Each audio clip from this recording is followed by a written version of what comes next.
여러분 안녕하십니까. 시범 경기가 한창 진행되고 있는데요. 시범 경기 어떻게 보고 계신가요? 시범 경기를 보면서 지난 겨울 동안의 이런 야구에 대한 갈망과 부풀어오른 희망으로 저번 영상을 만들었는데, 작년과는 또 비슷한 모습들이 많이 보이면서 현실을 마주하고 있는 것 같다라는 생각이 들었어요. 그래서 이 시간에 롯데가 가을 야구를 가기 위해서 가장 중요한 선수 3명을 제가 한번 뽑아보겠습니다. 자, 일단 첫 번째 선수는 터커 데이비슨 선수입니다. 작년에 윌커스 선수가 상당히 잘 던졌어요. 성적이 3.84, 12승, 이닝을 196과 3분의 2이닝.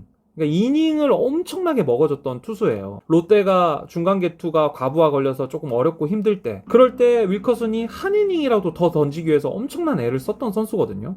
그리고 작년에 KBO 리그가 상당히 타고 투저의 해였어요. 그럼에도 불구하고 3.84라는 그렇게 나쁜 방어율은 아니거든요. 그래서 이 터커 데이비슨이 과연 윌커슨 선수를 대체할 수 있을까라는 의문이 솔직히 좀 있기는 해요. 롯데가 이런 자완 투수를 데리고 와서 재미를 본 경우가 상당히 많았습니다. 셰인 유먼, 브룩스 레일리, 그리고 지금 있는 반즈 선수까지 약간 비슷한 유형의 투수인 터커 데이비슨을 데리고 온 거거든요. 걸리는 부분들이 몇 가지가 있는데, 일단 터커 데이비슨 선수가 그동안 소화했던 이닝이 과연 선발 투수에 적합한 이닝을 던졌는지에 대해서 조금 의문이 들어요. 제가 아까도 말씀드렸지만 윌커슨 선수는 거의 190이닝을 소화를 했잖아요.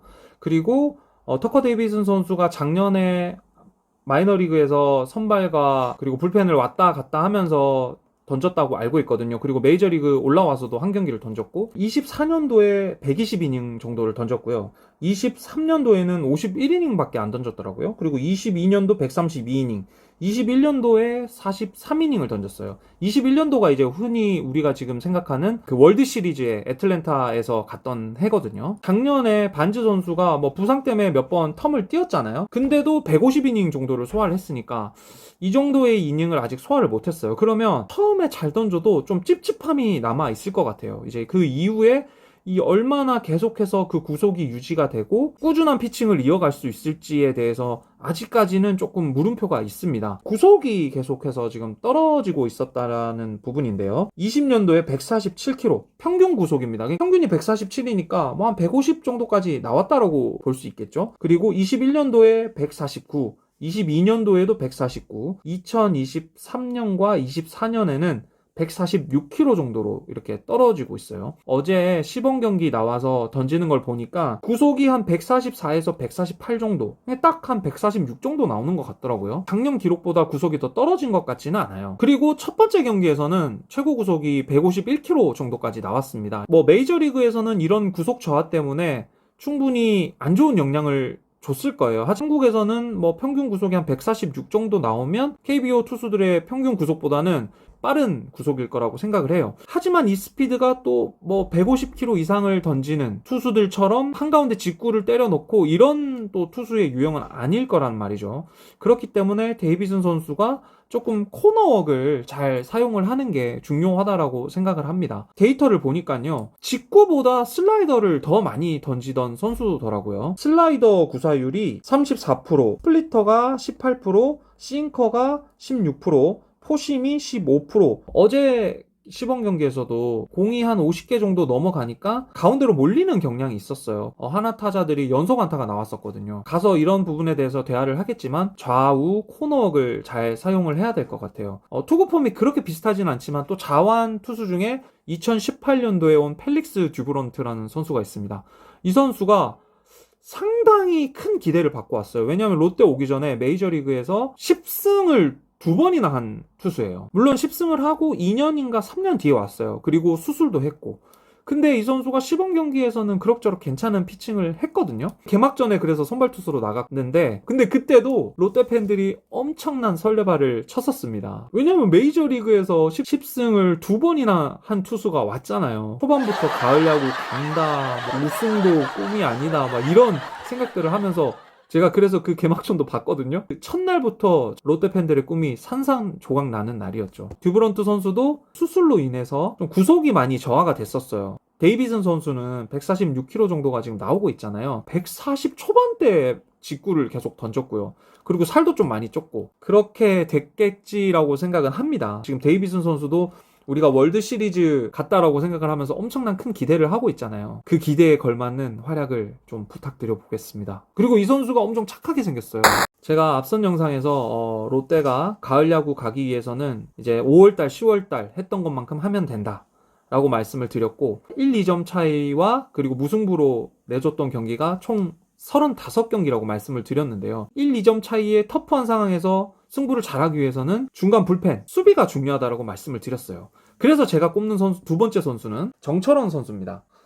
많은 전문가들이 사실 롯데에서 정철원 선수가 중요하다라고 이야기를 하잖아요. 롯데가 작년에 김원중 선수와 구승민 선수의 부진에도 불구하고 버틸 수 있었던 게 김상수 선수 때문이었어요. 작년에 나이가 37살이죠? 노장이잖아요. 그런데 자기 인생의 커리어 중에 가장 많은 이닝을 투구를 합니다. 총 73과 3분의 2이닝을 투구를 했고요. 그러면서 이 선수가 퍼지게 되고, 김원중 선수도 이때 불론을 많이 해요. 불펜에 과부하가 됐고, 날씨도 이제 얼마나 덥겠어. 여름이다 보니까 그게 7월 달에 확 나온 것 같거든요.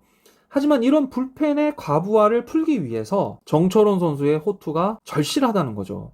정철원 선수가 2022년도 신인왕 출신입니다. 그 당시에 볼 구속이 150km를 넘기는 빠른 직구를 던졌는데 23년, 24년 구속이 좀 떨어지게 됩니다. 한 147, 146, 148 이 정도 스피드를 내게 되는데 구속이 좀 떨어진 부분도 있을 것이고, 그리고 무엇보다도 이 선수가 24년에 볼넷을 엄청나게 허용을 해요. 24년도에는 22년이나 23년에 절반도 안 되는 이닝을 소화를 했거든요. 근데 22년도에 26개의 볼넷을 내줬는데 24년도에도 26개의 볼넷을 내줍니다. 정철원 선수의 역할이 너무나도 중요한데 이 선수가 이제 겨울 동안 어느 정도의 제구를 가다듬었는지 그 부분은 지금으로선 알 수 없죠. 지금 2이닝 정도를 던지면서 볼넷을 1개 정도밖에 허용하진 않았어요. 제가 느꼈을 때는 롯데 투수들이 작년보다는 훨씬 더 공격적인 피칭 메커니즘을 가지고 지금 피칭을 하고 있는 것 같긴 하더라고요. 박세웅 선수도 그렇고 조금 더 직구를 많이 던지고 트를 빨리 잡기 위해서 던지는 그런 모습을 보기는 했어요. 정철원 선수도 같이 훈련을 했을 거예요. 그리고 정철원 선수의 이 전매 특허가 바깥쪽으로 떨어지는 포크볼이잖아요. 저는 처음에 무슨 체인지업, 싱크 이런 건 줄 알았어요. 그런 볼들이 재구 있게 잘 들어갈 때 정철원 선수가 우리가 기대한 역할을 해줄 수 있을 것 같고, 그런 역할들을 잘 해줬을 때 김상수, 구승민, 김원중에게 불펜이 조금 더 짜임새 있게 점수를 덜 주는 야구를 할 수 있을 것 같아요. 거기에 최준용 선수까지 부상 이후에 합류를 한다면 롯데 불펜은 충분히 강할 수 있을 것 같다라는 생각이 듭니다. 세 번째 선수 누구냐면 박승욱입니다. 35번의 박빙의 승부에서 우리가 느끼는 것은 결국에는 수비가 좋아야 된다라는 건데요. 박승욱 선수의 이 수비력 여전히 의문이 있습니다. 조금 작년보다는 좋은 수비력을 보여줘야 된다라고 생각을 해요. 작년에 롯데자이언츠가 실책이 2번째였습니다. 깜짝 놀라셨죠? 첫 번째는 도대체 누구야? 첫 번째 기아입니다. 123개의 실책을 기록을 하면서 2등을 했는데 가장 많은 실책을 누가 했을까요? 제가 지금 중요한 선수라고 뽑았던 박승욱 선수가 22개로 우리나라 KBO 리그 내야수 중에 4위를 기록을 했어요. 근데 이제 문제는 뭐냐면 22개의 실책을 할 수는 있는데 같은 유격수 포지션을 보는 선수에 비해서 300이닝 정도 적게 소화를 했고, 박성환, 박찬호 선수가 실책을 23개를 했어요. 그리고 이 박승욱 선수만의 문제는 아닙니다. 여기 실책 순위를 보면 줄줄줄줄 나와요. 고승민, 손호영. 근데 이제 유격수가 왜 중요하냐면 유격수는 어느 정도 3루수의 수비를 커버할 수도 있고, 그리고 2루수의 수비를 커버할 수도 있습니다. 사실 2루가 조금 약하고 3루가 수비가 좀 약하면 그걸 좋은 유격수는 커버가 가능해요. 근데 이제 박승욱 선수가 그것을 커버를 할 수 있느냐. 박승욱 선수 작년 타격 정도면 저는 만족을 해요. 하지만 지금 이것보다는 에러를 훨씬 줄여야 됩니다. 그래야 롯데가 가을 야구를 갈 확률이 훨씬 높아진다고 볼 수 있는 거죠. 오늘 이렇게 롯데가 가을 야구를 가기 위해 가장 중요한 선수 3명을 뽑아봤는데요. 사실 이 3명 말고 나머지 다른 선수들도 다 중요합니다. 잘해야 돼요. 아무래도 박빙의 승부에서 조금 더 이 선수들이 좋은 역할을 해줘야 롯데가 가을 야구를 조금 더 쉽게 갈 수 있다라고 생각을 하고 이 3명의 선수를 뽑아봤고요. 오늘은 이제 제가 조금 좋은 기운을 주기 위해서 이제 롯데가 2000년대 잘했을 때 입었던 유니폼을 입고 이렇게 영상을 찍었습니다. 우리 대호 형이 있던 시절. 다음 주가 야구 개막입니다. 또 많은 팬분들이 기다려왔던 순간인데 올해는 가을에도 야구하자. 제발.